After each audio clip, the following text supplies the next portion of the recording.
Hello and welcome to Focus on Parliament on Civic Space TV, brought to you by the Center for Constitutional Governance. I am Isaac Wagala, your host. A recent investigation by the BBC has lifted the lead on the perils of Uganda's labor externalization market, which in certain extreme instances has resulted in the deaths of migrant workers, especially in the Gulf states. But what can our parliament do in the circumstances to redress this adverse situation? Focus on Parliament interrogates this crisis. I am now joined by a panel of esteemed personalities to help us discuss this topic. Let me introduce them to you, beginning from my immediate left is Professor Mwambusa Ndebesa, who is a distinguished historian and a renowned political and social commentator. Professor, it's a pleasure to have you today. Say hello to the viewers. Good morning to the viewers and listeners out there. Good morning to the panelists and the moderator. I'm glad to be here again to share with you these issues of national importance, particularly on the question of citizen security. Because quite often when people talk about security, they refer to the national security or regime security. But now we are talking about issues of citizen security. Many thanks, Professor, for joining us.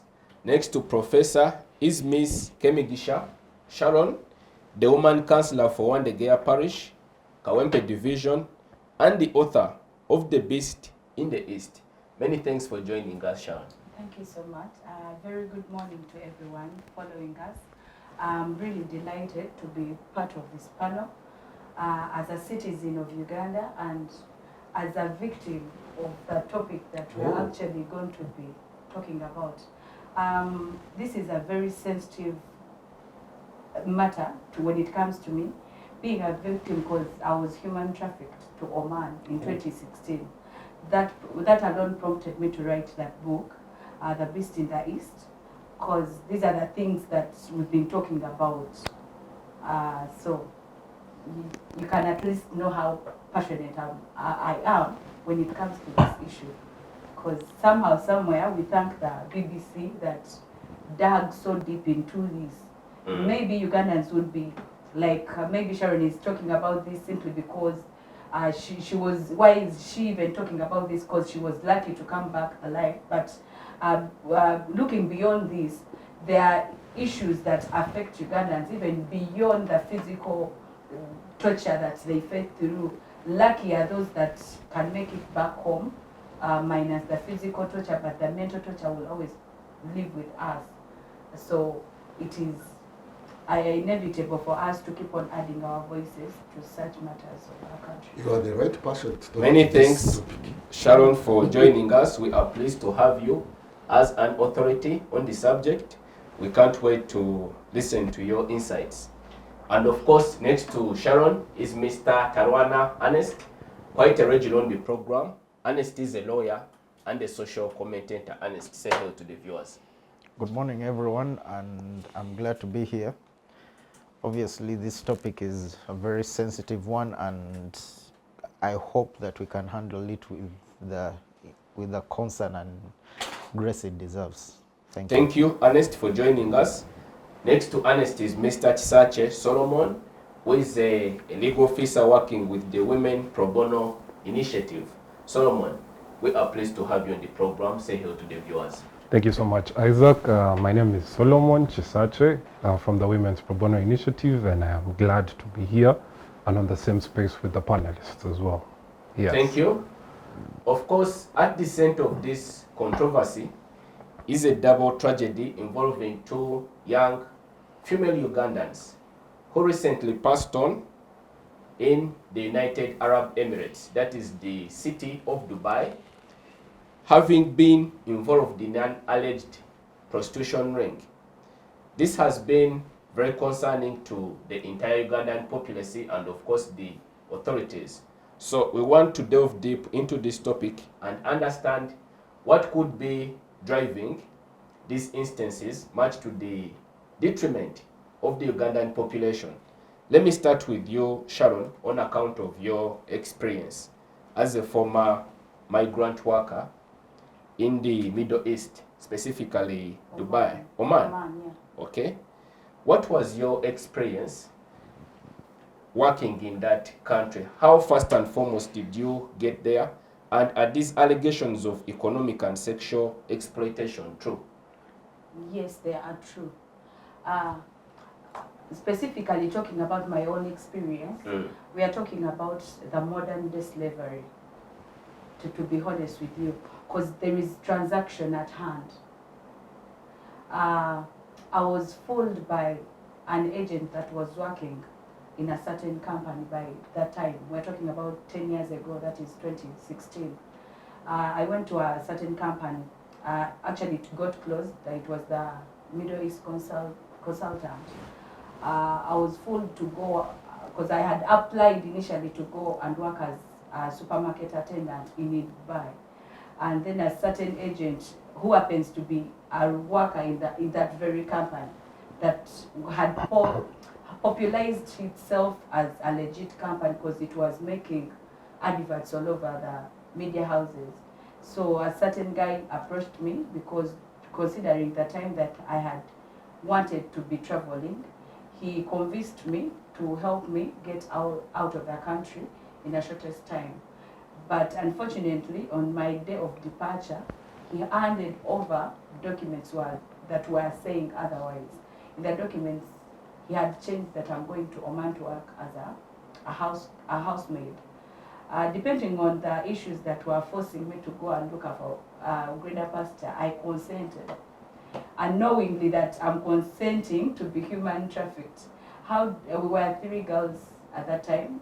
How did we get to know that we are being human trafficked? Through the communications that we had with this guy. To a point of telling us, if you see policemen around the airport coming to approach you, just disguise yourself and go to the washrooms. So that was a sort of briefing here in Uganda? Yes, it is a briefing. Why am I taking you through all this? This is a very big cartel of people that work with us or with authority in different departments of our country to help the perpetrators execute what they are doing. Yeah. So how was the experience working there, and how did you get to witness the economic and sexual exploitation either of yourself or the fellow workers? I got to witness the act of transaction at the labor office when I had reached Oman in Muscat, because we reached there around, it was a Friday, and you know how the Arab countries operate, they do not work on Fridays and Saturdays. Then later on the day of Sunday, a certain family came to get, because they needed a house helper. They brought us out of the room where we were staying for those days that I was at the labor office, because the owner of this labor office is she's the one that picked us from the airport. So they paraded us outside, and then this customer came and tried to look around who would work for them, to a point of even reaching a point of rubbing your own skin to see if, are you really a person? Why is your skin texture different from theirs? So it was why do I call it a transaction? Because you were in the marketplace. Yeah, I was in the marketplace, and to a point of offering a provisional period to this consumer that if that girl doesn't work to your satisfaction in a period of 3 months, you can bring her back to the office. If she wants to go back to her country, she has to offer us money that we had put in her traveling to this country. Unknowingly, I had also invested in money to travel. So the agent happens to be getting money twice from the other person that is consuming me and me putting in money to be able to travel. So there is exchange of money automatically. It makes it a business, a transaction at hand. Interesting insights. Finally, how did you break free from that captivity and make your return back to Uganda? To me, as a person, it was a matter of accepting what was going on, just for the way of survival. One of the things that helped me survive for the contract of 2 years, you know, everyone asks, she's called Sharon and my appearance happens to be a Muslim. Yes, I converted into Islam simply because it was my way of survival in this family, because I was working in a family of 14 people. I was the 15th. And normally my day used to start at 3 in the morning and sleep at 1 in the morning still. But I used to spend my whole day with the grandmother of this family, who didn't accept to be working there when I'm not a Muslim. Like, he used to quarrel a lot, to a point of even splitting at you simply because you're not a Muslim. But back at my mind, I knew that the only way of survival in that country was to accept what was going on. And the easiest way was to tell them that I'm converting, so that we can relate well with this grandmother, so that she can be teaching me Islam in a way of fitting in the family. So I think that helped me most for my 2 years that I spent with this family. And eventually I was lucky enough to come back. But look at the girl who cannot think faster than, maybe it was by God's grace that I was guided to deciding to convert. Did you really convert? Are you a Muslim? Yes, I converted even on my returning back home. I'm a practiced Muslim. What bravery? Well, in the second round, I will have to quiz you on what inspired you to The Beast author in the the East. book and what the contents of the book are. But let me move on now to Solomon. Yes, please. Solomon, you are the representative of a human rights watchdog, the Women Pro Bono Initiative. I am certain that you are tracking the data regarding this concerning reality of our young people, especially the women in the country. What have you got to tell us? What do you have on the books? Trafficking. Well, trafficking is a big syndicate. I don't know that really needs to be worked on in this country. We have a landmark case, Namazi. It's a case around Horeb. We sued a company called Horeb. The family reached out to us. Their relative had died while working in the United Arab Emirates. So the family loses touch with this girl. And then they reach out later. They're like, we are trying to find our person, but we're not finding our person. So they reach out to us legally to help them recover the person, whether the person is dead or alive. So we go to Horeb, the company. The company is called Horeb. It's a powerful company that has a lot of adverts running on the media stations. So we reach out to this company, and the company wasn't that helpful. And what happens is we go to court. And we insist that this company had a duty of care. The company was saying our job is we get you from the airport, and once we hand you over to the other company in the Middle East, our duty ceases with you. We are done with you. Now it's upon your relatives to reach out to the other company to know more about you. So what we did is we're like, no, we went to court, and the argument was your duty of care still exists even when the person you hired is that side. You need to follow up. You need to find out how is this person doing. So during the course of the whole trial, we find out the girl actually died while she was that side. And Horeb was saying we have no duty with regards to the girl. But to cut the long story short, we win the case, and it was trending all over because the family was given, court instructed that the family be given 250 million. And court also insisted that the companies have a duty of care. Once you take someone to the Middle East, or once you recruit and you take someone to those foreign countries, you have a duty of care to find out how are they doing, what is happening to them. So they violated the right to life with regards to the deceased. And now they are appealing, so we are in that process. So that was fully established, and at least now that's a legal principle that's known by all companies, that your duty does not cease once the client flies and leaves the Entebbe.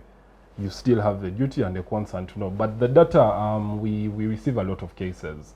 Ministry of Gender has also its data that we usually base on, because most of the cases are in Saudi Arabia. And then you find the United Arab Emirates, Oman, Yemen, but biggest percentage is in Saudi Arabia. So we base on that, but also the data we have is from the walk-in clients that we get. We've received very many that have been mostly trafficked to that side. And someone, a mother will come and tell you, oh, my daughter was trafficked.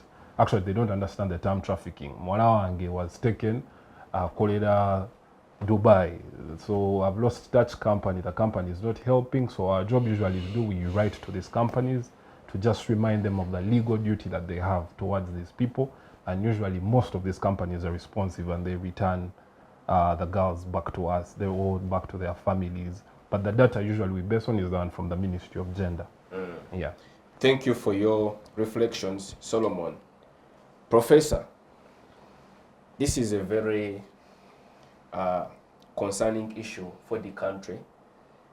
One could say that there are a number of factors that are influencing this trend or driving it, because it's a reality that our unemployment rates are really high as a country. Most of the young people, out of desperation, they have limited choices. The only available choice is perhaps to fly out, go to the Middle East or one of the Gulf states and do whatever nature of work that is available to them. So in terms of the response by the government, specifically Parliament, what is Parliament not doing right to the detriment of these young people that are affected? Thank you. In my opinion and the opinion of all right-thinking people is that every citizen, the state of Uganda has a duty to protect the life or the lives of all citizens of Uganda, whether they are here or abroad. The role of protecting citizens basically falls on the executive arm of government. But you see, there is the mandate of Parliament to provide accountability from government. Because in a modern democracy or any outfit that claims to be democratic, and the current government says that among its foundational principles there is democracy, therefore we expect that there is accountability. There should be horizontal accountability. What is called horizontal accountability? That is accountability between the different agencies or arms of government at a horizontal level. So Parliament has a duty to call to order the executive when it fails to fulfill its mandate. But two, Parliament also has the duty to pass legislation, to pass the laws, either instigated from them so that the government tables that bill and later law to protect the citizens abroad, or they can have a private member's motion tabled in Parliament so that we protect citizens of Uganda who go to work outside, because it is not their fault. I know there are some Ugandan citizens and some people even in government who are still socially conservative and reactionary. Some people, when we say reactionary, they think they are more vigorous. No, a reactionary person is the one who is backward, who wants to take the clock back, who thinks backwards. The people who go to work in the Middle East and other places do go not because they are lazy here, but there are structural conditions that do not favor their staying here. So in spite of those stories and all that, people will still go because they want employment, they want better employment, and they will go.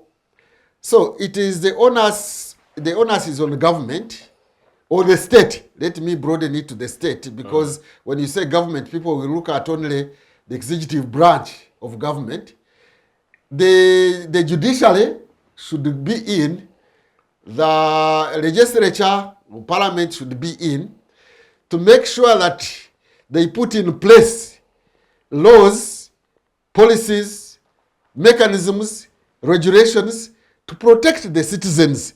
And it is possible to do that because those recruiting companies cannot shy away, cannot run away from their duty and responsibility. But so is government and parliament, as you really pointed out. Moreover, the constitution of Uganda actually, I think, has a provision on slavery because this is modern day slavery. And in our constitution, I think one of the non-derogable clauses in the constitution or article is slavery. And therefore, the constitutional court, the courts of Uganda, the parliament of Uganda, and other accountability institutions, because it's not only the parliament of Uganda, which is the accountability institution, there are other accountability institutions, Equal Opportunities Commission, there is the Human Rights Commission, there is the Inspector General of Government, there is the CID, there is the Human Rights Committee of Parliament. There are very many of those accountability institutions. So to me, I think Parliament is sleeping on its job. I hope they are not fulfilling the guidance of President Museveni when one time, when he was campaigning in Busoga, he said, send me people to go and sleep, provided when they are woken up, they will do the needful in terms of voting.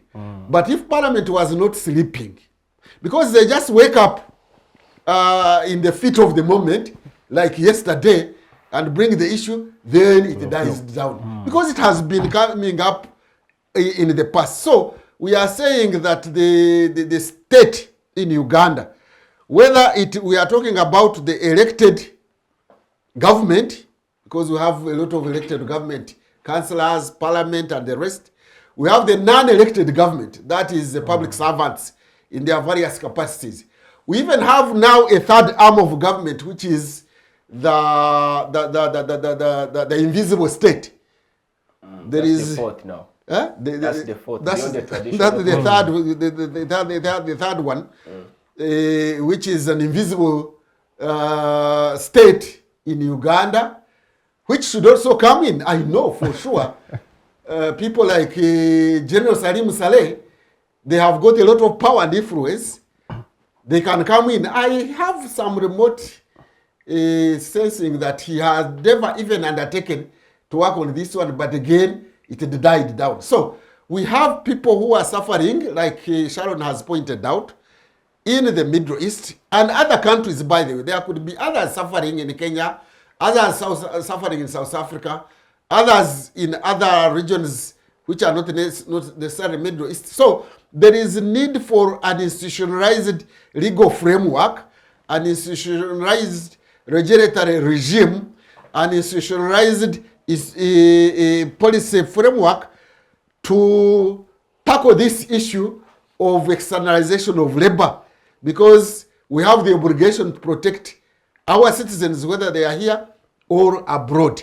And I think it is not very hard, whether one goes on a tourist visa or one is taken by a company, still there can be mechanisms. The ministry is responsible. Yesterday I watched that debate in Parliament and I was shocked. That debate was in Parliament and it was pertinent, but the ministry is responsible. There was no Minister of Internal Affairs. We have very many. Minister of State, Minister of that. None was there. The Prime Minister herself was not there, and all her deputies were not there. The Minister of Culture was not there. The Minister of Constitutional Affairs was not there. So they were not there, and the parliamentarians and the Speaker were soft on them. I thought they would have directed them in a very angry tone so that they appear with measures and means of protecting these people. But anyway, to conclude on your question, the role of Parliament is to hold the executive accountable. That is even enshrined in the principles of democracy. One of the cardinal principles or elements of democracy is accountability. That is, Parliament should hold the government accountable. There is also accountability, which is called social accountability or vertical accountability. That is from the media, civil society, the citizens, and like that. But now we are talking about Parliament. If Parliament is failing in its role, then people should actually hold them accountable now using social accountability. They should not elect them now. The current Parliament should be punished for not attending to the citizens' rights in the Middle East and other places. And so that next time the other Parliament can be woken up, at least they get away from their slumber. But if the citizens also don't do their work in terms of knowing that we have as citizens the role to practice social accountability or diagonal accountability, the one of civil society and the media and religious organizations is called diagonal accountability. But the citizens in their individual capacity and collective capacity also have social accountability to be done. So we need to push this issue of accountability of different stakeholders in society so that such as things like this story we are hearing from Sharon are either minimized or even eliminated. The challenge we have is that we have not taken up this role of accountability in our modern democracy seriously. And that's why Parliament is recommended to be a sleeping Parliament. And the other day, even when the President Museveni was asked by the Speaker of Parliament how Parliament was doing in relation to the executive, the President said, I am sleeping very well, meaning they have really worked to his desire of being a sleeping Parliament. But we shall not have democracy, we shall not have a modern day state working if we don't exercise our role of accountability. In this regard, in this particular case, our accountability to have our citizens enjoy their rights even when they are outside the country. After all, let me finish with this. After all, they are bringing in a lot of development in this country. But even if they were not, intrinsically, we are obligated to observe, promote, fulfill human rights. But even then, I would want to propose even here, in some countries, because they have taken this issue very seriously, there is a whole ministry of diaspora affairs. Why doesn't Uganda have a ministry of diaspora affairs, considering the magnitude of the issues of the diaspora, especially this externalized labor, in terms of remittances they bring in? This country is depending on their remittances, but two, on the issue of the numbers of citizens who are now working, especially in the Middle East, but three, considering their human rights, much more so the right, the freedom from slavery, which is a constitutional issue and even is in the non-derogable articles of the Constitution. Thank you, Professor, for those sharp reflections. Let me move on to Ernest by spotlighting the severe human cost that is now attached to this issue, because we have now lost 2 young female lives, namely... Who have been highlighted. There are many we have lost. In the most recent past. Let me point out those examples. That example, the girl is called Kyle, I think one. The other one is Monica. In terms of our bilateral relations with these Middle East countries, are we doing enough as a country to protect our citizens in the diaspora? No, we are not. It's as simple as that. We're hardly doing anything, if I can say that. Once in a while you'll read a story in a New Vision or a statement from a minister, maybe say an ambassador to Saudi Arabia, saying that they've had talks with a high-ranking official in that country. But if these issues persist, then we're not doing enough. On our own, we're not doing enough. And one of the simplest ways of reducing such situations is by increasing chances for Ugandans here at home. People only consider leaving if there are no chances for them at home. And obviously that does not mean that when you go out there, opportunities are plenty. You're at the mercy of whoever is hiring you, especially in countries where their cultures are completely different from us. The appreciation of human rights is different. The appreciation of labor, the appreciation of respect and dignity are completely different. As the person next to me Sharon put out in detail, you're working with people who see you as next to an animal because you do not practice their religion. If such a person is treating you like that because you do not practice your religion, what is the assumption that they'll respect you even when you're providing back-breaking hours to do work that is to the benefit of their household? So we're not doing enough to create employment for Ugandans at home. If there was work for people at home, why would they bother to move to a country with a completely different culture? Ernest, having analyzed this investigative report by the BBC, are you completely certain that this has got nothing to do with the behavioral aspects of the concerned people, the victims? Because one of the things that was highlighted is that there is gross substance and alcohol abuse by the young Ugandans who move there, then get involved into all sorts of immoral conduct, while either in employment or outside the confines of that employment. So should we simply restrict the conversation to the aspect of the bilateral relations as between the two states and the attendant issues like labor externalization? How about the moral conduct, if you like, or the behavioral aspect of the people concerned? Does it ring something in your mind? I generally believe that by limiting it to moral issues with regard to workers, it's criticizing them without understanding why they go into such situations. Someone who uses drug abuse is trying to escape from the horrors that they're experiencing. Someone who is engaging in alcohol is trying to momentarily just shut their mind away from their desperate work conditions. Someone who engages in prostitution, they're most likely desperate and looking for whatever form of survival they can. No one engages in prostitution because they enjoy it. If they are there, that's a minority. But majority of people engage in it because they're trying to find a way to survive.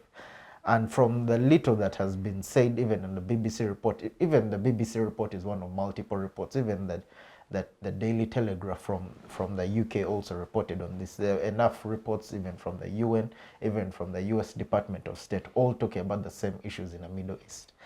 What I can say is that there exists a certain system in the Middle East and North Africa, the kafala system of labor management, and it's extremely exploitative, and it ignores all UN recognized labor laws and policies. And the problem with this is that it puts someone in such a restrictive situation that they do not have an income of their own, or rather, if they do have an income of their own, it is held by their employer. So someone has to find a way to survive. And I will say this: there's poverty removes dignity from a human being, and it's not a nice place to be. And I'm not speaking as a person who has experienced it, but I'm speaking as a person who has seen enough and seen what it has done to human beings to understand that it is not dignifying at all. And I cannot strongly judge anyone who engages in substance abuse or prostitution. If anything, it speaks to a sense of desperation that pushes them into a corner. Thank you, Ernest, for your perspective. Focus on Parliament takes a short break.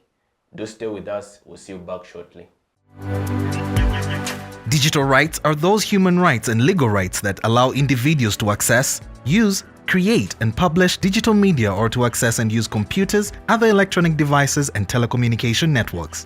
Digital rights include a right to freedom of expression, information and communication through technology, a right to privacy and data protection, a right to credit for personal works, a right to universal and equal digital access, a right to identity, a right to anonymity, a right to be forgotten, and a right for protection of minors, among others.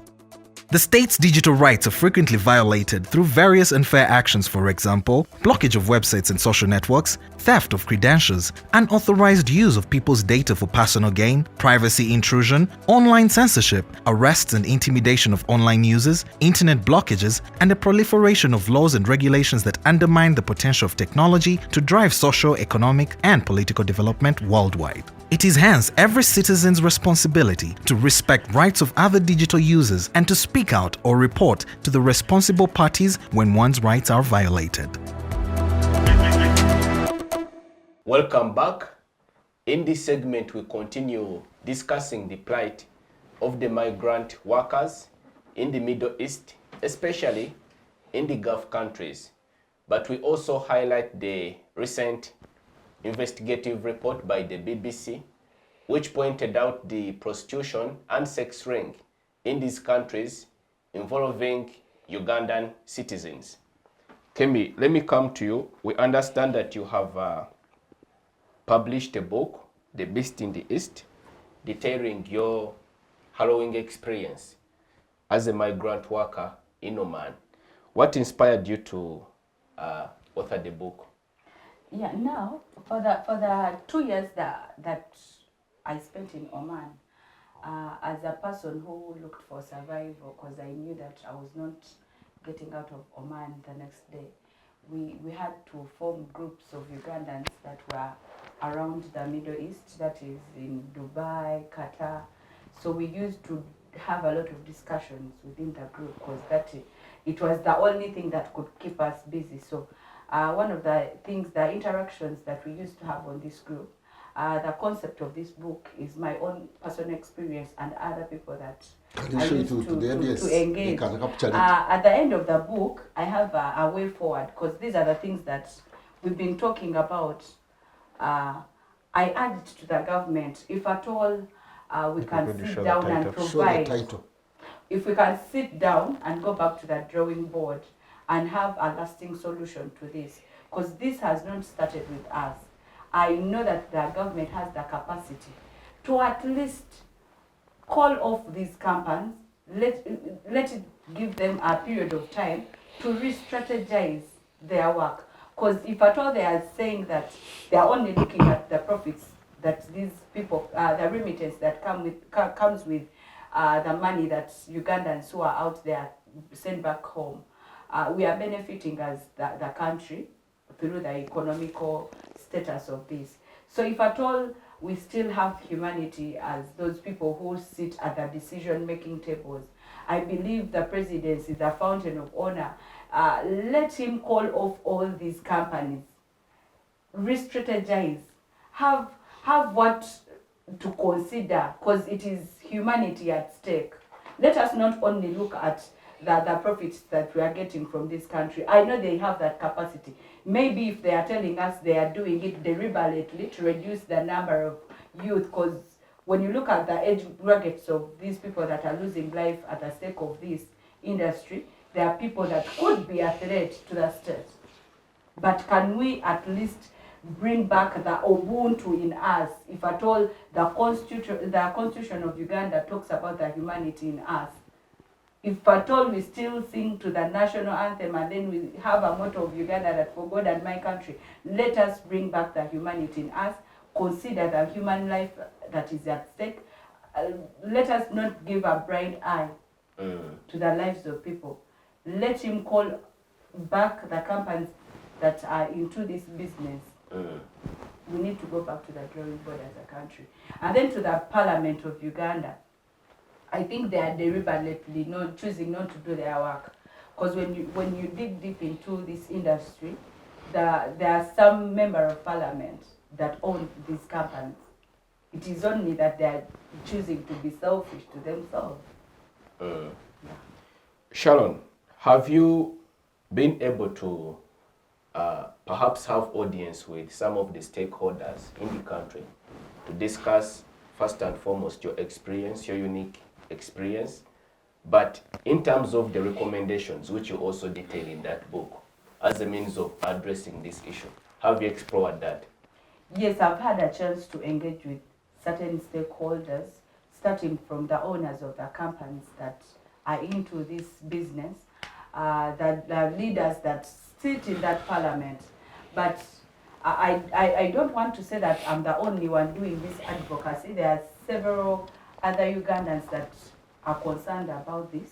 But as I've told you, I believe I may be able to talk about it, but minus the authority of changing and seeing the change that we are yearning for, me and other people that are into the similar advocacy of this, minus the authority of wanting to put the changes that we want to see.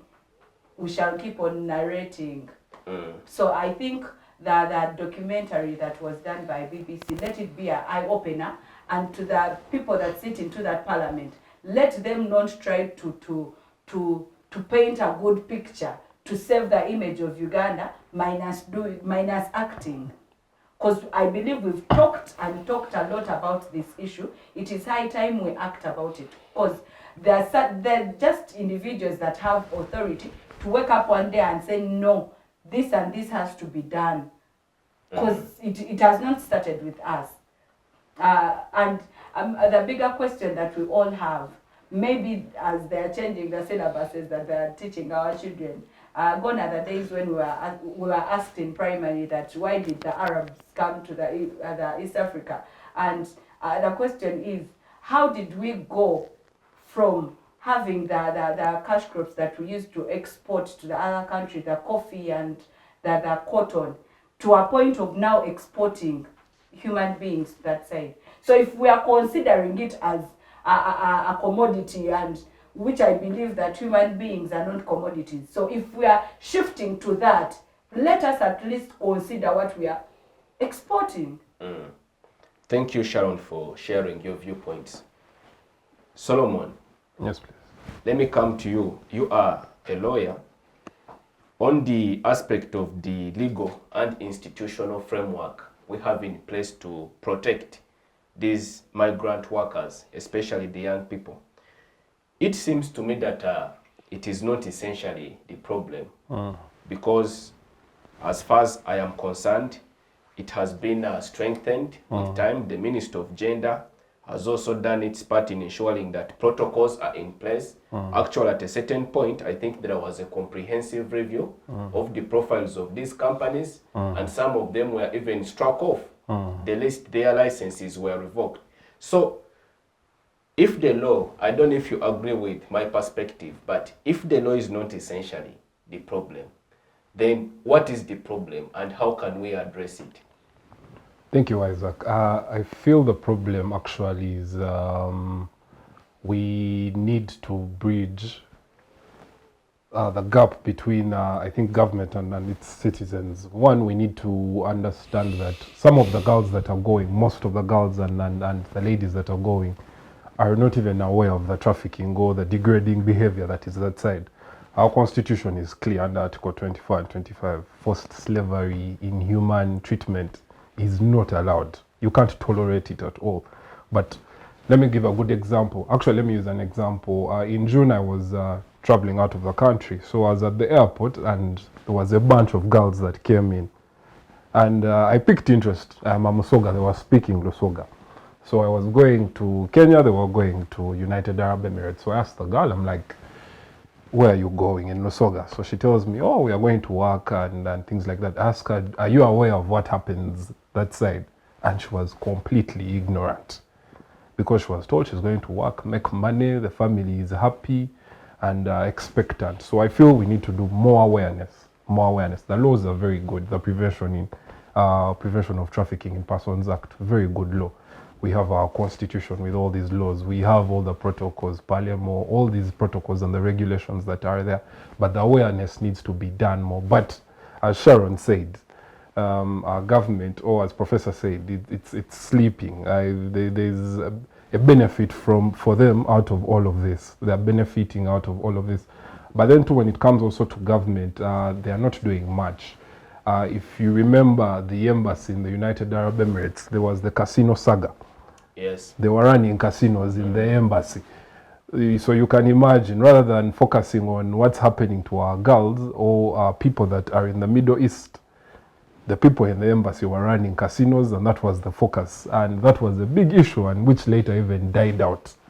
So that shows you the challenges as well, that also that the stakeholders, that is government, is not so much concerned. But however, as lawyers, we shall keep running to the courts of law, because we believe that's the only place we shall get justice from. And court has showed us a positive aspect, that they are willing and ready to listen and provide justice. And that has been done in a lot of trafficking cases. And also we feel that court can put more pressure on the executive, maybe through injunctions and any other documentations that, or orders, court orders, that court is willing to do. When it comes to parliament, as lawyers, or as a lawyer, do I feel we need, parliament needs to do more? They have a whole committee on gender. They have the facilitation. They can use maybe the money that the speaker uses for clothing of official dress code to transport a whole committee to go and follow up on the girls. But there's a whole committee, it's hearsay. They just, based on like the BBC documentary, the whole deputy speaker was outraged because of a documentary, yet he has the capacity to travel and go and follow up. Parliament has the capacity to go to the embassy in the United Arab Emirates and question them on what is not happening to our girls. So I just feel that it's a gap between us and between us, the citizens, and the government. The laws are well and good. In terms of the advocacy, do you feel supported by some quarters, or rather opposed? Have you been able to engage the private sector, business people who are running these companies that facilitate the travel of these girls outside? With regards to advocacy, some, I would want to say some, not all of them, some, because it's a profit-making venture. You're not going to play in someone's business where he's making money. So some are willing to cooperate. Some are willing to cooperate. They're willing to give you the information, the data. They even have an association for these labor exploitation companies, fully registered, an association. Some are, now those that are registered are willing to cooperate legally. Those are the ones that meet the standards of Ministry of Gender. But then there are also those ones that are not registered and they are trafficking. Now those ones are more interested in the money. But these ones that are registered, yes, they're cooperating. They give you access. Usually now the families reach out and they feel that they cannot, the correspondence might be hectic for them. So they feel a lawyer will understand it more to talk to a company so that they're able to reach out to their person in case of anything. So they will walk into our offices and they'll feel it's easier for you to speak English to a man in an office than them who maybe might be chased or might face a hard time. So some of them are cooperating. There are those that are illegal and are in the syndicate. Like Professor said, he called it the third arm of government. There are those that run the deep state that run these organizations, and they are benefit because trafficking is a big money-making venture. There's a lot of money that moves in there. So yes, some, like I've said, some are cooperating while others are not. Thank you, Solomon, for sharing your views. Professor, let me come to you on a rather contentious aspect of this conversation. The government is raking in 1.6 billion US dollars in terms of revenue from this business of labor exploitation.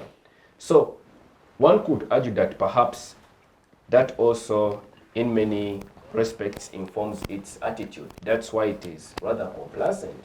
It cannot put as much pressure on the labor companies or even these bilateral governments it engages with, the Gulf states and the wider UAE. So at a strategic level, what can the government do to remedy the situation? Thank you. I will still go back on the issue of accountability as a principle of democracy which should not be violated. Government can sit down and parliament, and we have got this bloated parliament.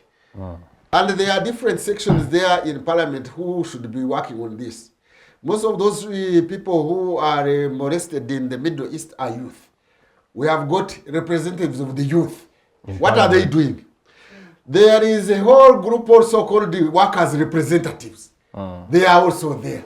What are they doing? There is a committee of human rights. What are they doing? They are sleeping, and I don't want even to believe that we should even continue on the begging spree. Sometimes pressure has not to be just proselytizing, preaching, and things like that. We should demand. We should demand, and if they don't fulfill those, then people should not vote them. It is also a problem that social accountability has not been strong. Imagine the youth who are the victims, majority are the victims. They don't use their strengths. As Franz Fanon put it, every generation must identify its mission, either fulfill it or betray it. What mission have the youth of today identified? There is a whole National Youth Council. If it was not there, what would the Ugandans have missed? What are they doing? Social accountability can even be peaceful demonstration. If talking has become numb, wacha waseme watachoka, people can have a peaceful demonstration. It's a struggle, it's an issue of rights. Now, going back to what government can do. Government can do something. Let's borrow from URA, language and procedures. The URA has something called monthly returns, isn't it? Something like monthly returns that you, the business person, the taxpayer, have to file returns so that they know how much profit you have got, what you are missing, and what they can do. Can't those labor exporting companies be demanded? Can't the state demand that they file monthly returns to the ministry concerned, or to internal affairs, or to gender, monthly returns about the condition of the people they exported? That way. And then you give guidelines that these people have exported, for example, those who go out should remain with their phones. I think their phone gadgets are somehow the best protector, that they can always be given the phone. Whoever goes has the contact phone of the ministry, is the contact phone of the embassy, has contact phone of his colleagues, and can have WhatsApp exchange.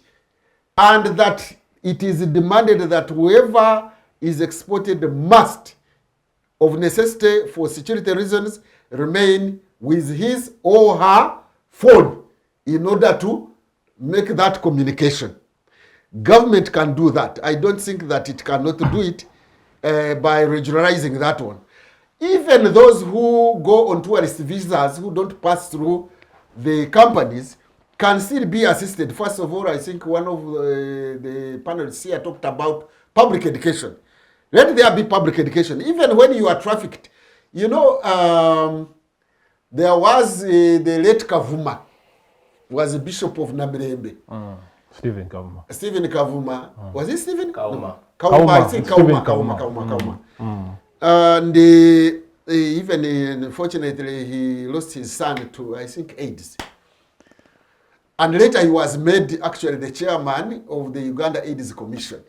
And as a bishop who would not condone, of course, adultery, fornication, or whatever, he used to say that the principal idea issue is not to fornicate or have adultery or get involved in those things that can spread AIDS.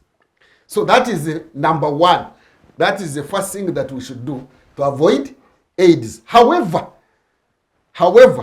because he was realistic to life, if you are stupid enough, by that he meant there are certain limits. There are certain things you will not avoid. If you are stupid enough, use the condom. This was a bishop. He said, if you are stupid enough, use a condom. Using that analogy, you can say everybody must go through those companies and the official channels and whatever.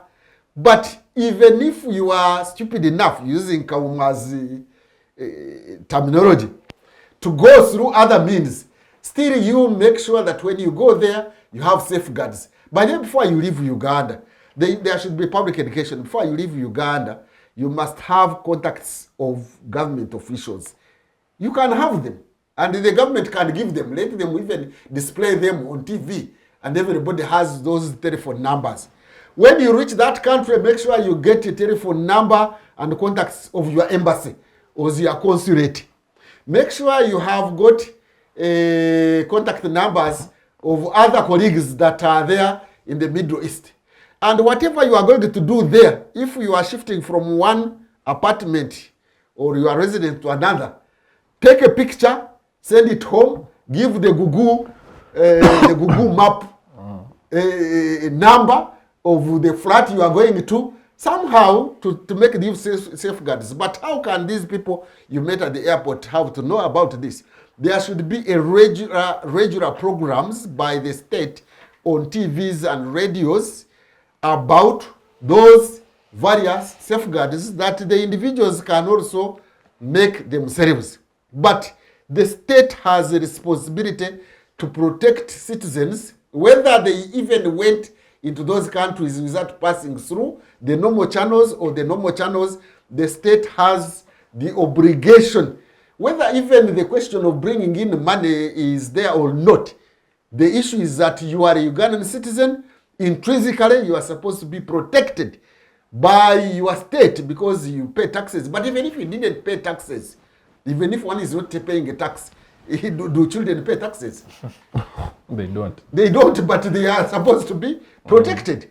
So the state should be held accountable, and we are talking about the state in all its forms. But I think, let me mention this, the social accountability I talked about, and the diagonal accountability that I talked about, of course, the horizontal accountability I talked about, they all need to be activated. I think the youth are also not doing enough. They're just running around like a sen in the dry season. They support whoever, Agende, Abeo. Why don't the youth have an agenda, a clear agenda? And then once they have an agenda, they can hold the state accountable. Let me give an example I have seen on the video just this week in America. The aeroplane crew of a certain airlines refused to ship weapons to Israel. They refused. They said, we are going to arrest you. They said, you arrest. Did you see them? I saw they were being arrested and they were shouting. They still insisted we are not flying this aeroplane to Israel because there is genocide in Palestine. They refused. The youth in Seattle used it to demonstrate against WTO rules that disadvantage African business in Seattle, in USA. What are the youth doing here other than running around with placards and T-shirts of leaders? Let's hold members of parliament accountable. So this issue of molesting, of enslaving our people must stop, and the youth should also have accountability. Finally, I want to disagree with my colleague here when he was submitting before about providing jobs here or whatever the case may be. That is the issue I had alluded to at the beginning of being reactionary and whatever the case may be. Let us not think that people are poor or are vulnerable or are in those other dire conditions because of individual failings. That is an individualist point of view. There is another one called structuralist, a structuralist point of view. That there are certain structures in society that will, of necessity, will push people out. There are pull factors in Middle East and push factors in Uganda. I mean, even if you provide some employment here, the fact is that we are poor. And the Middle East people and Europe are rich. They provide better pay, better wages. People will seek for those wages. We are under globalization. Everybody can travel anywhere and work anywhere. So working on employment, yes, let's work on employment. But the fundamental thing is that the state has a duty to protect its citizens And when it slips on its job, the people responsible for accountability, whether it is social accountability from us, the citizens, whether it is a diagonal accountability from civil society and the media and the academia, by the way, the academia are also sleeping. They are always in consultancies. They are not doing their rightful role of holding those in power accountable for what they are supposed to do. And let the different arms of government also do their horizontal accountability. Once we have accountability norms imbued in us, I think we can help each other to work, because in Africa we work on pressure. So let all pressure points be activated in order to protect our citizens who go abroad, and they will continue to go abroad. Whether you even pass a law that nobody should go, they will find the ways of going. It will even be worse. It will even be worse if you stop it. But let the government put in place certain things. I have just given you 2 examples that they enter into an agreement with those countries where our labor exportation goes, that one of them is that each person who goes there must retain his or her phone. If not, return the person back to Uganda. If anybody says you are not going to retain your phone, you ask and come back. 2 is that there must be filed returns of the people who have been exported every month. What is the situation of the people you took? You provide returns. If you provide false returns and anything happens to our girl or our boy, they do not only close your company, you are prosecuted in the courts of law and you are imprisoned. Thank you, Professor, for those thoughts. Ernest, let me come to you as we conclude the program. It is now emerging that one of the prime suspects in this syndicate, in respect of the young female adult Mona who passed on, by the name of Abe, I think that is the moniker, but the actual name is Mwesigwa. It is emerging that he's a German citizen, but of Ugandan extraction. So that could put him outside of the ambits of state reach in terms of accountability and justice. Do you think but that there is Interpol?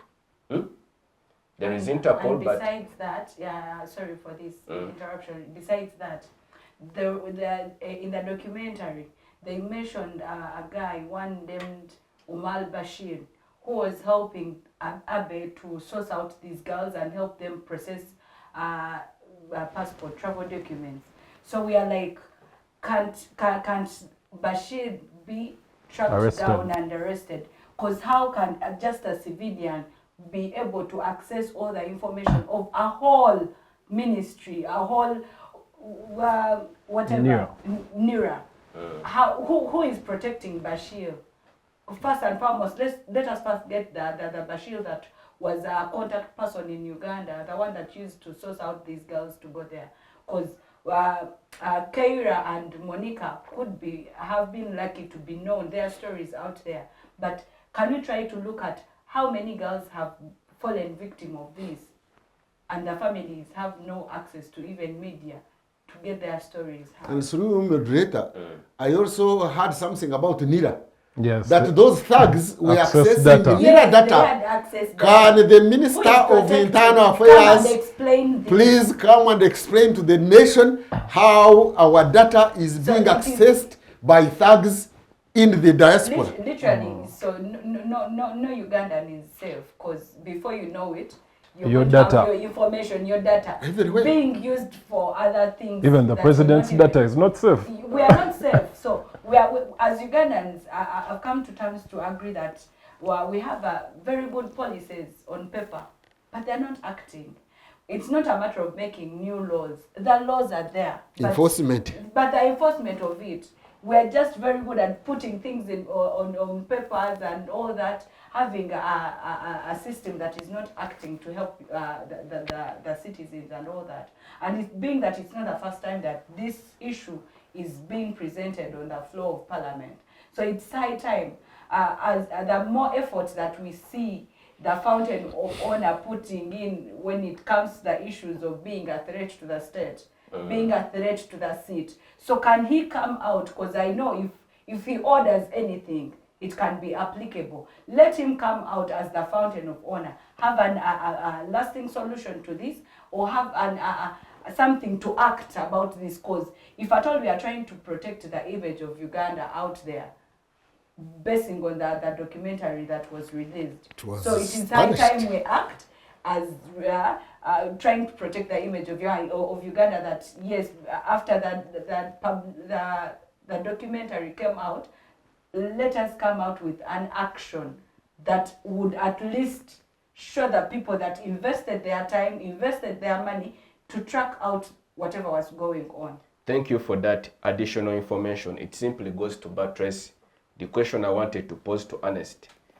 Are the calls for justice still valid in light of the developing situation?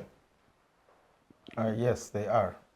As for the perpetrator that you've mentioned, because it's stated that is a German national, that means it falls within the ambit of Interpol, as Professor mentioned. An international arrest warrant can be issued for him, and obviously can be tried under German jurisdiction, because I mean, if he's an EU national, that means he's bound by EU law and is bound to be prosecuted. And those are very serious. Yes, Can be extradited. Yes, he's bound to be No, extradited. they can try him from there. Yes, so he's bound to be both tried in the UAE or extradited to Germany and tried within German courts. Because apparently it's been released by the UAE authorities. Yes. Oh, they had arrested him. Yes. Okay. Yes. Then on account of insufficient evidence to pin him. And how safe are the people that witnessed and gave out the information? Because This we is are out. looking at this guy who came out and revealed everything, that was working as a driver, to this guy, the one called Troy. Currently, the guy is in Uganda. That's how dangerous. safe is he? Because this, obviously, being that, as my a colleague said, that it's a very big cartel of people, he's going to try to play defensive, trying to track out everyone that came out to give evidence about the business that he was conducting. Yes, Ernest. Yes. That being said, I believe obviously there's some factors that I'd say are out of the Ugandan government's control. But what we have in our control is obviously is protecting Ugandan girls who are exploited in the Middle East. That one is within our control. But for this German national, I believe that is within the hands of the German government, and I'm more than confident that the German government can competently handle matters related to their own citizen. They have leverage on the UAE. Yes, they definitely have more leverage on the UAE than Uganda. So obviously, certainly in that context. But the Minister of Foreign Affairs can prompt them to act. Yes, that's also true. That is if he or she accepts to act. Because it could be a deliberate choice that whatever is going on, they are in the know, but they literally choose not to do anything. Yes, but obviously, everything being said by my fellow panelists, I believe that there is definitely merit for all law enforcement agencies to act and find the head of this ring. Finally, let us interrogate the attitude of the foreign governments of the Gulf states and the UAE towards this issue. Do you feel that they are concerned enough? No. I will refer back to what I mentioned earlier, that there was a U.S. State Department report that said of 2023 that said that Middle Eastern states and UAE in particular are not doing enough to enforce human rights protocols. The United States government in and of itself actually placed the UAE on tier 2 in terms of enforcement of laws with regard to protection of human rights. So putting the spotlight on the UAE, I would say there's not enough being done, and their system is so deeply entrenched that there's quite a lot of inertia with regard to acting on exploitation, especially in their countries, and also the kafala system seems to be quite deeply embedded in their society and how their society perceives labor. Because many reports have been written both by Human Rights Watch and also different countries giving advisory to their citizens who work in the Middle East. But there's still a bit of reluctance within these Gulf states. Majority, courtesy of the fact that they get majority of their labor from Southeast Asia and Africa, and in a way, without them saying it, you can notice that they feel that even if you're to give us all these threats, majority of these people are going to come because of pull factors, as Professor mentioned. They like them having better wages in comparison to us. So it's a complicated thing, a complicated situation, but it is one where our governments have at least the power to educate their citizens about what they have against them, especially when they choose to go to these countries. Thank you. I must appreciate you, Ernest, Solomon, Sharon, and Professor Devesa for your able participation on today's edition of Focus on Parliament. Many thanks to you, our esteemed viewers, for keeping us company and for your time. Many thanks to the production unit for keeping us live on air. Our esteemed viewers, please engage us on our various social media platforms. We are on X, we are on Facebook. You can watch this program on our YouTube channel, and do not forget to subscribe. We'll see you next time. Be blessed.